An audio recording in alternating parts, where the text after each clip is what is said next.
జగన్మోహన్ రెడ్డి గారు నిన్న గాదె సాయికృష్ణ కుటుంబాన్ని పరామర్శించడానికి వెళ్ళారు. మంచిదే. కానీ ఆ సందర్భంగా మీడియాతో మాట్లాడుతూ ఈ సాయికృష్ణ మీద ఉన్న చిన్న కేసులు అని మాట్లాడారు. మరి జగన్మోహన్ రెడ్డి గారికి స్క్రిప్ట్ ఎవరు రాసిస్తున్నారో నాకు తెలియదు, కానీ సాయికృష్ణ మీద ఉన్న కేసులు రౌడీ షీటు, మర్డర్ కేసు, అత్యాచారం కేసు, పోక్సో యాక్టు, ఇవి చిన్న కేసులుగా జగన్కి ఎందుకు అనిపించాయి?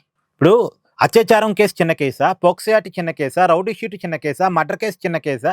మేబీ జగన్మోహన్ రెడ్డి గారి మీద ఉన్న కేసులతోనో లేదా వాళ్ళ అనుచరుల మీద ఉన్న కేసులతో పోలిస్తే చిన్న కేసులుగా జగన్ గారికి కనిపించాయో నాకు తెలియదు. ఒకవేళ ఈ సాయికృష్ణ ఎవరైతే చంపాడో, ఎవరి మీద అయితే ఇవన్నీ చేశాడో వాళ్ళ కుటుంబాలు, అంటే సాయికృష్ణ బాధితుల కుటుంబాల దగ్గర కూడా జగన్ గారు వెళ్ళి ఉంటే సాయికృష్ణ గారు చేసినవి చిన్న నేరాలు, పెద్ద నేరాలు అర్థమై ఉండేయేమో. సరే, మొత్తం జగన్మోహన్ రెడ్డి గారి పరామర్శ చూడండి. ముందుగా రషీద్ పరామర్శతోటి జగన్మోహన్ రెడ్డి గారి ప్రతిపక్ష ప్రస్థానం సాగింది. అంటే అధికారం పోయిన తర్వాత ముందుగా జగన్మోహన్ రెడ్డి గారు పరామర్శించింది రషీద్ని. అతను చంపబడ్డాడు. ఎందుకు చంపబడ్డాడు? అంతకుముందు రషీద్ ఇంకెవరి మీద దాడి చేశాడు, తర్వాత కాలంలో వాళ్ళు రషీద్ మీద దాడి చేశారు. ఇవన్నీ వైసీపీలో ఉన్న వర్గాలే. మళ్ళా వాళ్ళని పలకరించడానికి పోయాడు. అక్కడ స్టార్ట్ అయింది. అంటే ఆ రషీద్ అనే వ్యక్తి ఏమి సచ్యుడేం కాదు. అతని మీద చాలా అభియోగాలు ఉన్నాయి, అతని మీద కూడా కేసులు ఉన్నాయి. అతన్ని అవతల వాళ్ళు ఏదో చేశారు. అక్కడ పరామర్శ స్టార్ట్ అయింది. అక్కడి నుంచి మొదలు పెడితే తర్వాత ఆయన తెనాల్లో గంజాయి బ్యాచ్ని పరామర్శించడానికి వెళ్ళారు. మళ్ళీ గంజాయి బ్యాచ్ అని నేను ఎలా అంటున్నానంటే, వాళ్ళ మీద గంజాయి కేసులు పెట్టింది, వాళ్ళ మీద నేరాలు మోపింది అంతా కూడా వైసీపీ అధికారంలో ఉన్నప్పుడే కేసులు పెడితే వాళ్ళు పదే నేరాలు పాల్పడుతుంటే ఏకంగా రోడ్డు మీద ఒక కానిస్టేబుల్ని కొడితే పోలీసు వాళ్ళు రియాక్ట్ అయ్యి వాళ్ళని కూడా రోడ్డు మీద కొడితే వాళ్ళని ఎలా కొడతారని వాళ్ళ కుటుంబాలను పలకరించడానికి పోయారు. ముందుగా వాళ్ళని పలకరించారనుకున్నారు. వాళ్ళని పరామర్శిస్తే జనాల్లో వ్యతిరేకత వస్తుంది అనుకొని వాళ్ళని పరామర్శించకుండా వాళ్ళ కుటుంబ సభ్యుని పరామర్శించి జగన్మోహన్ రెడ్డి గారు వచ్చారు. అంటే గంజాయి బ్యాచ్ పరామర్శ. తర్వాత పల్నాడులో బెట్టింగ్ పెట్టి డబ్బులు లాస్ అయి చనిపోయినటువంటి ఒక వ్యక్తి విగ్రహాన్ని ఆవిష్కరించడానికి జగన్మోహన్ రెడ్డి గారు వెళ్ళారు. సరే, ఎప్పుడు వెళ్ళారు? 1 year తర్వాత వెళ్ళారు. ఆ వ్యక్తి చనిపోయినటువంటి 1 సంవత్సరం తర్వాత వెళ్ళారు. సరే, పోనీ ఇవన్నీ జగన్మోహన్ రెడ్డి గారికి తప్పదనుకొని చేశాడులే అనుకుంటే, సరే నేనేమంటానంటే, జగన్మోహన్ రెడ్డి గారు పల్నాడు వెళ్ళినప్పుడు 3 చనిపోయారు. ఆయన కారు కింద పడి సింగయ్య చనిపోయాడు. ఆయన పర్యటనలో తొక్కిసలాటికి గురై మరొకరు చనిపోయారు. అంబులెన్సులు ఇరకపోయి మరొకరు చనిపోయారు. మరి వాళ్ళని ఏమైనా జగన్మోహన్ రెడ్డి గారు పరామర్శించారంటే పరామర్శించలేదు. ఎందుకంటే చనిపోయిన వాళ్ళు ఎవరు కూడా బెట్టింగ్ల వల్ల చనిపోయిన వాళ్ళు కాదు.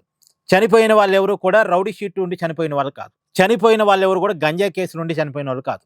కాబట్టి సింగయ్యని కానీ మిగతా ఎవరిని కానీ పలకరించలేదు, పరామర్శించలేదు. సింగయ్య కుటుంబాన్ని తన ఇంటికి పిలిపించుకున్నాడు, కానీ సింగయ్య ఇంటికి జగన్ వెళ్ళలేదు. అదే గంజాయి బ్యాచ్ కోసం వెళ్ళాడు, రౌడీ షీటర్ కోసం వెళ్ళాడు, వీళ్ళందరి కోసం వెళ్ళాడు. కానీ తన వల్ల చనిపోయినటువంటి వాళ్ళని పలకరించడానికి మాత్రం జగన్ గారు వెళ్ళలేదు. ఇవన్నీ మీ కళ్ళ ముందు కనపడ్డాయి. నేను ఎక్కడా కూడా అబద్ధం చెప్తుంది లేదు. సింగయ్య ఇంటికి పోయాడా మీరు చెక్ చేయండి. ఆ రోజు మొత్తం 3 చనిపోయారు. ఎవరింటికన్నా వెళ్ళాడా మీరు ఒకసారి చెక్ చేయండి. జగన్ గారు జోగి రమేష్ ఇంటికి వెళుతున్న క్రమంలో కూడా ఒక వ్యక్తి చనిపోయాడు.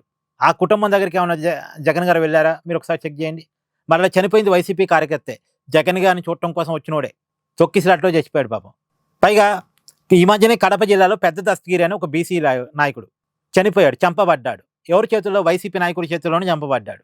ఈ మధ్య పులివెందులు వెళ్ళిన జగన్మోహన్ రెడ్డి గారు మరి ఎందుకో పెద్ద దస్తగిరిని పరామర్శించడానికి వెళ్ళాలిగా. అతను చంపింది కూడా వైసీపీ నాయకుడే అని చెప్పేసి ఒక వైసీపీ నాయకుడు ఆల్రెడీ అరెస్ట్ అయ్యి జైల్లో ఉన్నాడు, ఆరోపణలు ఉన్న అతను. అంటే వైసీపీ నాయకుల చేతిలో చంపబడ్డాడు కాబట్టి వైసీపీ కార్యకర్త అయినా పలకరించారా? లేదు, అతని మీద రౌడీ షీట్ లేదు కాబట్టి, గంజాయి బ్యాచ్ కాదు కాబట్టి పలకరించరా, పరామర్శించరా? అలానే ఆ సుబ్రహ్మణ్యం ఎవరు వైసీపీ ఎమ్మెల్సీ అనంతబాబు చేతిలో చనిపోయినటువంటి ఆ కుటుంబాన్ని కూడా పలకరిస్తే బాగుండేది కదా. సో ఇప్పుడు ఇవన్నీ కాదండి. ఈరోజు వైజాగ్కి ఒమన్ తీరంలో అమెరికా క్షిపణుల వల్ల చనిపోయినటువంటి మన వీర సైనికుడు సురేష్ యొక్క బాడీ వచ్చింది. ఈ సురేష్ కుటుంబాన్ని పరామర్శించడానికి జగన్మోహన్ రెడ్డి గారు వెళ్తారా? వెళ్ళడు. అంటే జగన్ ఎవరిని పరామర్శిస్తున్నాడు, ఎవరిని వదిలేస్తున్నాడు? మీరే ఆలోచించండి.